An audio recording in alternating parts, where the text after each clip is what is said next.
Sisi katika Qur'ani tuna mafunzo ambayo Mwenyezi Mungu Subhanahu wa Ta'ala anasema wa tilka al-ayyam nudawiluha baina an-nas, kwamba kadiri ya masiku yanapokwenda ndipo tunawabadilishieni sampuli za watu. Haya maneno ya Mungu. Waliokuwepo miaka ya 40 sio waliokuwepo leo. Na ukitaka kudhibitisha hayo ni namna ya vitendo na mambo yanayoendelea sasa. Uwezo wa sasa hivi ambao wanaotusumbua au vibaka na watoto hao panyarudi na wengineo ni wezi ambao wamekuja kwa sampuli zao ambazo hatukuziona katika wezi waliopita. Wezi waliopita ikifikia mahala akikuwa na shehe au askofu hivi, hata kama unakimita thamani mkutana ya usiku au alfajiri katika viunga vyao, inawezekana akakuheshimu kwa uskofu wako au kwa ushehe wako. Jamaa, ustazi, hebu tumwache. Kweli unasalimika. Wezi wa sasa hawana askofu, wala hawana ustazi, wala hawana shehe. Ni sampuli ya wezi tulionao, ni sampuli ya vibaka tulionao. Na sisi ndio tunasimama katika mimbari zetu, makanisani, misikitini, kukanya vitendo vibaya vya bongo na kufanya hawa vijana. Hawa hawaridhiki mheshimiwa. Pengine yuko msikitini naye kabana, anasubiri. Leo shehe akinuia mtu basi ngoja, nitakukomesha alfajiri. Sisi Waislamu tuna sala zile za alfajiri, ambazo tunatoka saa 11 tunakwenda kusali. Lakini si hivyo, tuna sala za usiku, saa 3, saa 4. Lakini pia tuna hafla za usiku, maulidi zetu na kongamano ya usiku. Usalama wetu kama viongozi wa dini, kama jeshi la polisi ambao linatupenda ndio maana limepita leo ili tuweze kuzungumza. Usalama wetu unakuwaje? Kwa sababu tunafanya kazi kubwa na kwa kweli tunatisha. Hakuambia shehe kutisha. Kwa maana shehe tunaelewa basi utaona. Wewe unajifanya unafanya kazi na serikali basi utaona. Shehe ambaye sina usalama wa aina yoyote. Yaani kama niingilio na mwezi fulani au jamaa fulani, wewe mpigie simu usidia hadi kumsaidia. Nishakata panga, pengine nishakwao. Kwa hiyo ni kwa mshukuru IGP kwa nafasi yako. Nafahamu kwamba kama ulivyo kwa nafasi yako una ushawishi mkubwa sana wa kutoa baadhi ya misaada walau ni midogo ambayo inayotolewa na jeshi la polisi kupitia ruzuku mbalimbali ambazo jeshi la polisi linapata kutoka serikalini. Kama IGP ikikupendeza, basi kuna haja pia hawa viongozi wa dini na shehe hawa na wadhibiti wa mitaa moja wapate mafunzo maalum ya kujihami kukabiliana na hawa ambao wanaosumbua katika maeneo yetu. Lakini pili, ikikupendeza kushukuru IGP, itakuwa ni vizuri sana wale viongozi wakuu wa dini zote, wale wakuu kwanza na wale wakuu, basi si vibaya kila mmoja akapata hapa kabastola ambapo atakadhaniwa na jeshi la polisi bila kushirikisha sekta nyingine. Tunaamini kwamba kila mwananchi ana haki ya kuwa na silaha kwa utaratibu maalum ambao uliopangwa na sheria. Sasa inakuwaje kiongozi wa dini kama shehe wa wilaya, kama shehe wa mkoa, askofu mkuu, sijui mchungaji nani, ambao ndio tunadili kukataza uhalifu katika majumba yetu ya ibada, salama yetu ikoje? Tutakushukuru sana kama siku moja utapita utatuambia leo unagawa bastola kwa viongozi. Nitajaribu kujibu kama ifuatavyo. Shehe wa wilaya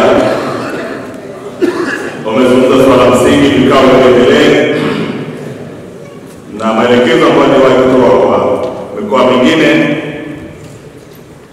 wenye viti wa serikali za mitaa, watendaji wa mitaa na ma-OCD nchi nzima nishatoa maelekezo kwamba kwa kila baada ya miezi miwili wakutane na kuzungumza ya kuhusu kila kata, kila mtaa hali ikoje. Kwa hiyo swala la vikao hivyo ni msingi na nishatoa maelekezo RPC kila baada ya miezi mitatu kukutana na wananchi wa eneo wanaotawala. Kwa hiyo ndio tumechukua kufanyia kazi. Ukiona mikono inanyanyishwa mingi ni kwa sababu labda vikao vifanyike mara kwa mara, kwa wananchi wana hamu ya kutaka wasikilizwe matatizo yao ni nini. Kwa hiyo tumelipokea na fikiri watatekeleza. Swala la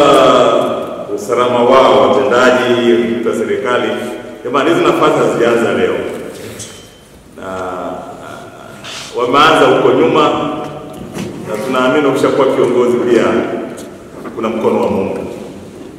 Niwatake tusiwe na hofu kiasi kile, na ukishakuwa hofu kiasi kile hutafanya chochote, na hakuna kitu duniani kama kibaya kama hofu. Hofu ni mbaya kweli. Ninaamini hatujafikia kiasi hicho kwamba mpaka ifikie hivyo, lakini kama una mashaka, umetoa maamuzi fulani, una mashaka wa jambo fulani, basi ni vizuri kuwapa polisi taarifa, wakaona namna gani wanaweza kukusaidia, namna gani wanaweza kufanya ukawa salama zaidi. Sababu kikubwa ni taarifa. Wewe ni kiongozi, umesuluhisha mgogoro, lakini una jambo halijakaa vizuri, wasiliana na rais wako na viongozi wako wa polisi, wanaona namna gani wanaweza kukusaidia. Tuna wenzetu usalama wapi, toa hizo taarifa, watakusaidia. Lakini swala la basora na nachelea sana, kwa sababu hizi silaha nazo kuzitumia sio wote wanaweza kuzitumia.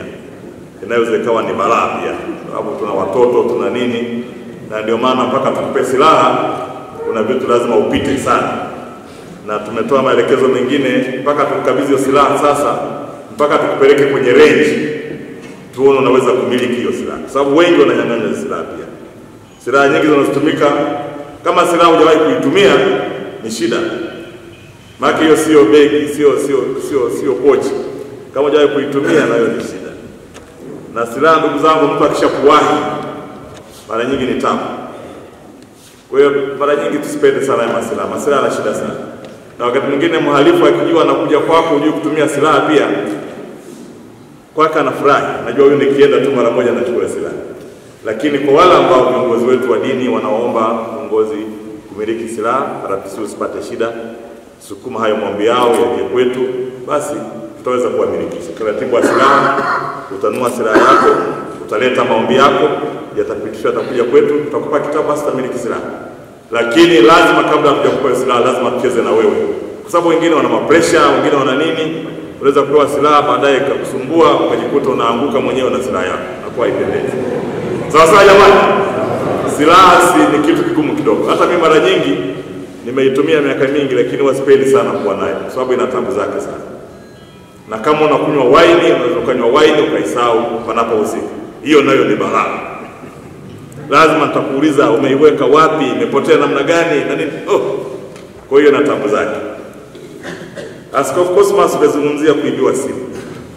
Ndugu zangu, sasa hivi tuna shida ya makosa ya mtandao. Ni lazima muelewe makosa ya mtandao ndio makosa sasa hivi yanafanyika kote duniani. Mtu akishaiba na atoa chip inakuwa na tatizo. Lakini ulivyosema Askofu Cosmas, nafikiri maamuzi hayo kama yanatolewa na mpelelezaji, huyo anasema ni mpelelezaji butu. Mpelelezaji butu. Niwahakikishie Watanzania wenzangu, kwenye cyber tuko vizuri. Na tusipokuwa vizuri na maana watu wanafanya uhalifu wanavyotaka. Na ndio maana sasa hivi ukifanya kitu chochote wanasema airspace tutakupata. Sasa ukiona namna hiyo, bahati nzuri RCO amesikia. Ukiona nafikia polisi anakuambia mlipane, huyo ni mpelelezi butu.